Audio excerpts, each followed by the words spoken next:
feel like you're participating in a spelling bee with your ancestors? One record has Wilhelm, the next record has William, and the next, well, let's just say it gets creative. Today, we're going to tackle that great genealogy spelling bee and uncover why our ancestors seem to have a mind of their own when it came to how they spelled their names. Hey there, if we haven't met before, I'm Lisa with Are You My Cousin, and this YouTube channel is designed to help you find your ancestors, grow your family tree, and not be overwhelmed in the process. So if that sounds like your cup of tea, you're in the right place. Now, today's video is sponsored by Storied.com. Family history isn't just about names and dates.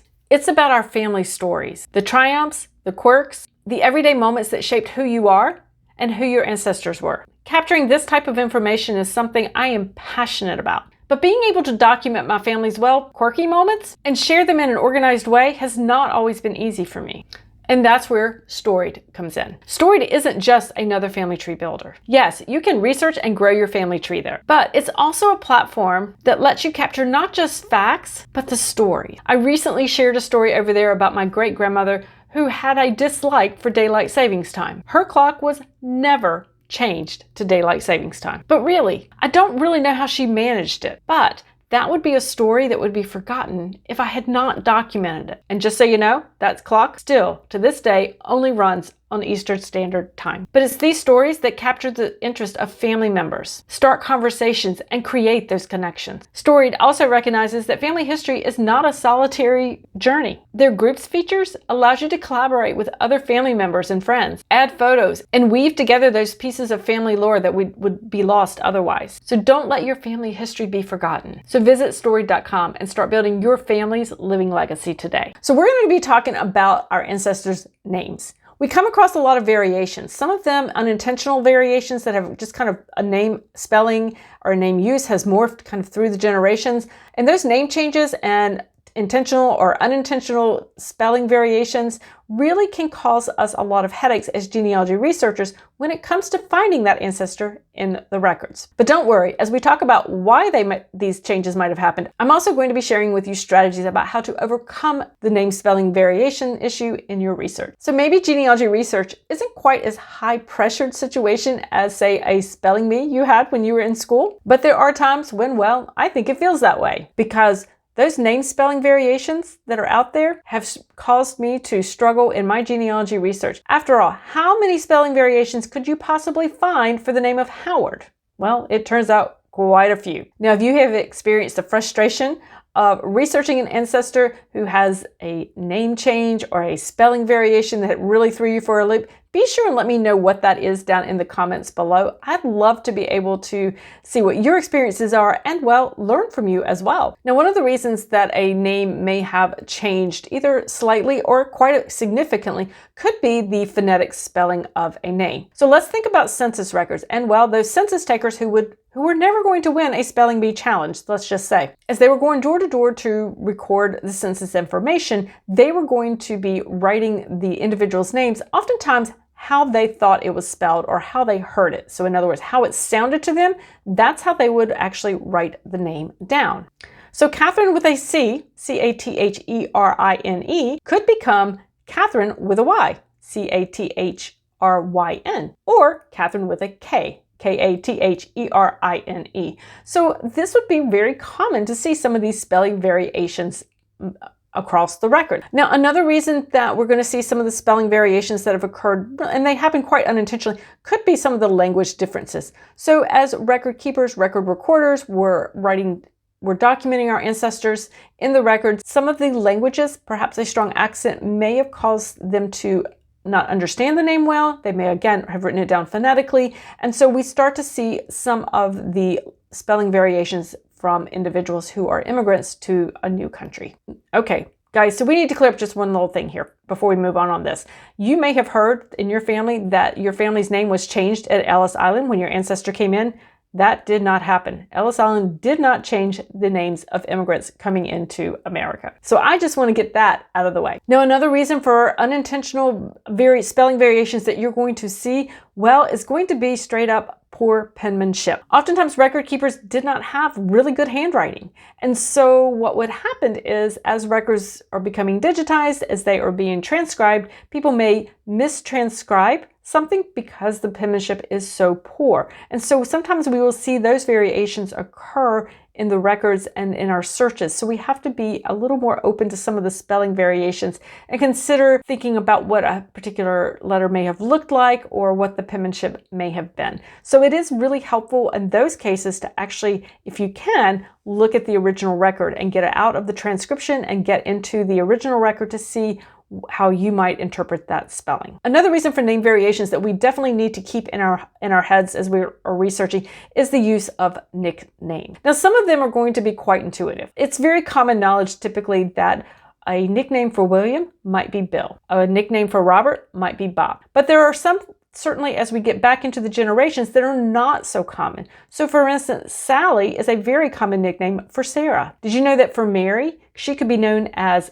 May, she could be known as Molly, she could be known as Polly. There are a number of nicknames that were quite common for the name of Mary. Now, this can be a little difficult when it comes to looking in those records, but I want to make sure you're not missing your ancestor simply because you're not aware of the common nickname for that time period. Now, to determine some of the more common nicknames for our ancestors at any given time, simply do a Google search and search on things such as common nicknames for Mary, common nicknames for William. Now, remember, at the end of the day, these name variations are just another puzzle piece in your family history. And if we understand some of the reasons why these name variations and name changes could have occurred, then we're better able to navigate around them as we're researching and, well, just build out our family story a little bit more. Now, there are times when our ancestors, well, they changed their names quite intentionally. And there are actually a number of reasons why this might have happened. A common reason we might see a name change is when an individual immigrated to a new country.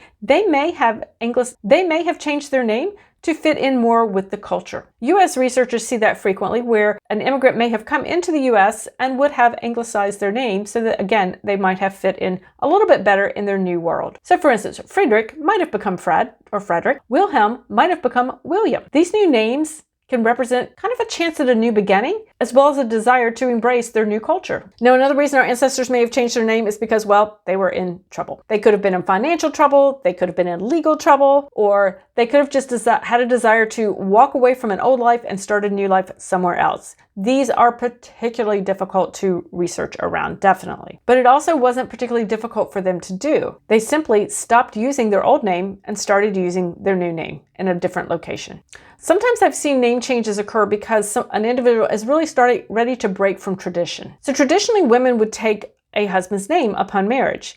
And so a more modern reason for an individual to change their name, or maybe not, would be to break the tradition and not change their name in this case. A woman may marry but continue to keep a maiden name, or she may go by a hyphenated name. So this is a more modern reason and a more modern change that we might see. And another reason ancestors may have changed their name is because, well, they just didn't like their name. And I've seen this actually happen. And I've actually seen this happen within my own family at my great-grandfather. And when I questioned the family about that, when I questioned his son, my grandfather, his son, he said, well, he really just didn't like his name. And so he decided to change it to something he did like. Now you can imagine how confusing that is in the record. So as you can see, the reasons an individual may change their names intentionally or even unintentionally is really quite diverse. But those intentional name changes, they really do give us a glimpse into historical context, social norms, and, well, even some of the personal struggles an individual may have had. Okay, so now we've talked about some of those intentional name changes, those unintentional name changes, and I wanted to share with you an example that happened within my own research and how I figured it out. And so the surname that I was researching was Howard, Howard. Now, that's a pretty straightforward name to research, right? And so I thought, I've got this pretty good. And I also had a lot of family around. And so they knew I was researching the family. So I started researching this Howard surname and was going back generation by generation. And I did not have to go too many generations back before, well, I lost the family. I absolutely lost the family.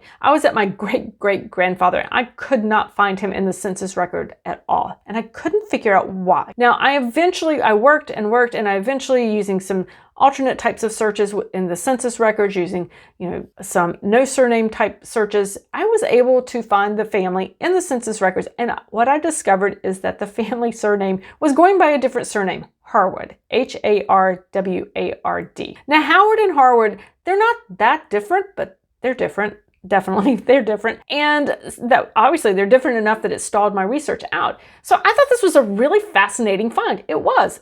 I called my family up. I'm talking to them. I'm telling them, guess what I found? Did you know? We've been Howards, but all of a sudden, they actually went by a different name back earlier in generations. They went by the name of Harwood. And my family, I thought they would be all excited. And the family looked at me and they said, oh, we didn't tell you that? So sometimes, just so you know, when you're trying to overcome some of these, make sure you have all of the stories within the family and start asking, was there another name? Was there another spelling variation? Now, the interesting thing here on this particular surname change is that we have no idea why it was changed. We've asked, and I've reached out to multiple sides of the family. Some collateral lines still use the Harwood spelling. Some use the Howard spelling. We have no idea why it was changed. To the best of our knowledge, it was not an intentional change. We've been able to account for everybody. Nobody's gone off missing to start a new life in a new land with a new name.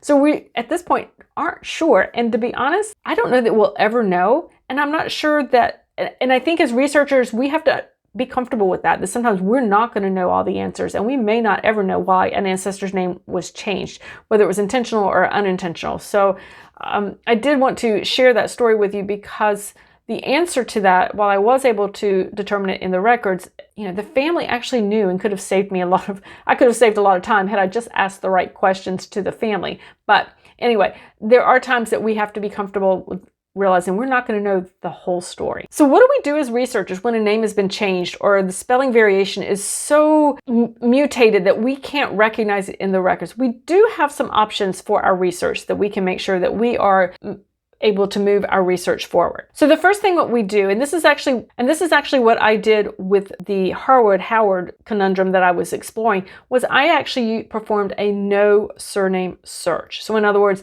I only did records, I was looking in the census records, so I did a search and I didn't use a surname at all.